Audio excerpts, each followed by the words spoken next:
अस्सलाम वालेकुम मेरे समझदार पाकिस्तानियों। मेरा नाम रेहान तारिक है और आप मेरा यूट्यूब चैनल और फेसबुक पेज देख रहे हैं। करोड़ा दरूद आका दू जहां नबी मेहरबान मोहम्मद मुस्तफ़ा सल्लल्लाहु अलैहि वसल्लम पर। इस दौर इस उम्मीद के साथ इस व्लॉग का आगाज करते हैं कि अल्लाह रब्बुल इज़्ज़त इस मुल्क के फैसला साजों के दिलों में समझदार पाकिस्तानियों के लिए नरमी पैदा कर दे। रात के इस पहर 3 इंतहाई अहम खबरें मैं आपके साथ शेयर करने जा रहा हूँ। वक्त और दिन नोट करके रख लें। 3 इंतहाई इंपॉर्टेंट डेवलपमेंट्स हैं जो इस वक्त आपके साथ शेयर करनी है। लेकिन उससे पहले मैं आपको 2 चीज़ें बता देना चाहता हूँ। आज इमरान खान साहब ने 190 मिलियन पाउंड केस के दौरान जो सहाफ़ियों से गैर रस्मी गुफ्तगू की है, आज वो डीजीआईएसपीआर की प्रेस कॉन्फ्रेंस के अंदर कहीं बिल्कुल बैकग्राउंड में चली गई। तो इमरान खान साहब क्या कह रहे हैं और जिससे दिखाई ये दे रहा है कि ये जंग जो है वो फाइनल मरहले में दाखिल हो गई है, शिद्दत इख्तियार कर गई और इमरान खान साहब भी शायद इस बात का इदराक रखते हैं कि क्या होने जा रहा है। खान साहब कहते हैं कि पाकिस्तान डिफ़ॉल्ट की तरफ जा रहा है, इनमें कोई अकल ही नहीं है, अहमकाना फ़ैसले कर रहे हैं। मुझे सबक सिखाया जा रहा है कि ताकतवरों के सामने क्यों खड़े हुए। मैं सारी ज़िंदगी जेल में गुज़ार लूँगा, लेकिन इनकी ग़ुलामी कबूल नहीं करूँगा। फिर वो ये कहते हैं कि इन्हें 8 फरवरी के खामोश इनकलाब से जाग जाना चाहिए। आज बता रहा हूँ, मुल्क इनकलाब की जानिब बढ़ रहा है।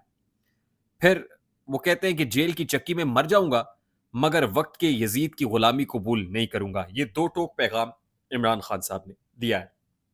यानी इमरान खान साहब ये कह रहे हैं कि मिलिट्री कोर्ट में ट्रायल करना है, ट्रायल कर लीजिए। आपने जितनी देर अंदर रखना है, रख लीजिए। जो सज़ा देनी है, सज़ा दे दें। मारना चाहते हैं, मार दें। मैं डट के खड़ा रहूँगा। मैं कोई कॉम्प्रोमाइज़ नहीं करूँगा। मैं कोई डील नहीं करूँगा। वक़्त के यज़ीदों के सामने घुटने नहीं टेकूँगा। ये इमरान खान साहब कह रहे हैं। गुलामी नामंजूर। दूसरी तरफ chief of the army staff general Asim Munir ने आज एक तकरीब से खिताब किया है और army chief general Asim Munir ने कहा है कि पाक फौज पाकिस्तान के खिलाफ किसी भी जारहाना अजाइम को नाकाम बनाने के लिए अपनी सलाहियतों में इजाफा जारी रखे हुए है। वजीर आजम शहबाज शरीफ और आर्मी चीफ जो है उन्होंने वॉर गेम की अख्तामी तकरीब में शिरकत की और पाक फौज की ऑपरेशनल तैयारियों का जायजा भी लिया। अस्करी क़यादत ये कह रही है कि पाकिस्तान की सालमियत और खुद मुख्तारी पर कोई समझौता नहीं किया जाएगा। आज की डीजीआईएसपीआर की प्रेस कॉन्फ्रेंस कई एतबार से बहुत ज़्यादा अहमियत की हामिल थी। आपको याद होगा कि जो लास्ट प्रेस कॉन्फ्रेंस थी वो 12 अगस्त को हुई थी और 12 अगस्त की उस प्रेस कॉन्फ्रेंस के बाद ही साबिक डीजीआईएसआई जनरल फैज़ हमीद को गिरफ्तार कर लिया गया था और उसके बाद इन्वेस्टिगेशन का आगाज़ हो गया था।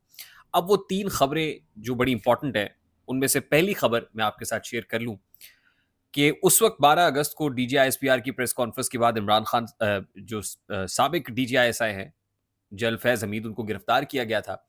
अब जब डीजीआईएसपीआर ने प्रेस कॉन्फ्रेंस की है, तो कोर कमांडर्स कॉन्फ्रेंस 1 रोज़ पहले हुई है, उसमें कुछ फैसलों की तौसीक हुई है। अब मैं आपको बता दूँ कि अगला हफ्ता जो पीर के रोज़ से शुरू हो रहा है, पीर या मंगल किसी भी दिन, जो चार्जशीट है जनरल फैज़ हमीद को, वो पढ़कर सुना दी जाएगी और ये मामला मिलिट्री कोर्ट के अंदर यानी अदालत के सामने रख दिया जाएगा।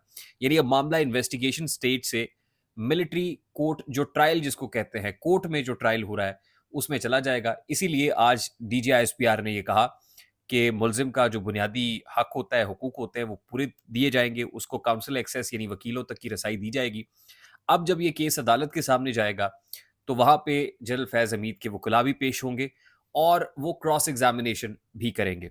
अच्छा, सिर्फ़ जनरल फैज़ हमीद ही नहीं होंगे, बल्कि वो फ़ौजी अफ़सरान जो जनरल फैज़ हमीद की तहवील में जाने से गिरफ्तार हुए थे, उनको भी उनका भी जो मिलिट्री कोर्ट ट्रायल है, यानी मिलिट्री कोर्ट के सामने उनके जो चार्जेज़ हैं, वो रख दिए जाएँगे और उनको भी काउंसिल एक्सेस दे दी जाएगी। आपको याद होगा कि ब्रिगेडियर रैंक के और एक कर्नल रैंक के 2 ब्रिगेडियर्स हैं और एक कर्नल रैंक का ऑफिसर है और एक जो ऑफिसर है, उनको तो जनरल फैज़ हमीद का फ्रंटमैन भी तस्वुर किया जाता रहा है। अब जनरल फैज़ हमीद का जो मामला कोर्ट में आएगा, तो ये मिलिट्री कोर्ट है। ये ज़रा मुख्तलिफ इस एतबार से होता है कि यहाँ पर तारीखें नहीं डलती, बल्कि लगातार पेशियाँ होती हैं, स्पीडी ट्रायल होता है और फिर फैसला आ जाता है। अच्छा, इसी दौरान अगर किसी ने को वादा माफ़ गवाह बनना है, अ, तो वो स्टेज भी आ सकती है और अगर वो स्टेज आती है, तो फिर वो किसी और की गिरफ्तारी का रास्ता भी खोलेगी। इमरान खान साहब को इस बात का अंदाज़ा है और इदराक है।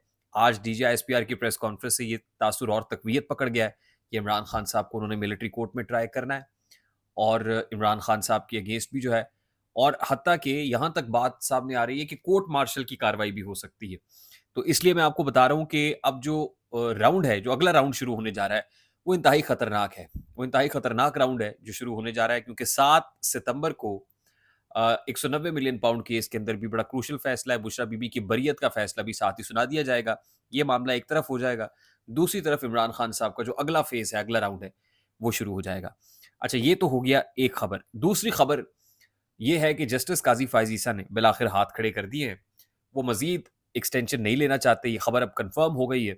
और जस्टिस मंसूर अली शाह, जो इस वक्त सीनियर प्यूनी जज हैं और नेक्स्ट इन द लाइन है to become chief justice of Pakistan, उनके चीफ जस्टिस ऑफ पाकिस्तान बनने के लिए जो नोटिफिकेशन है वो इशू करने की तैयारियां मुकम्मल हो गई हैं।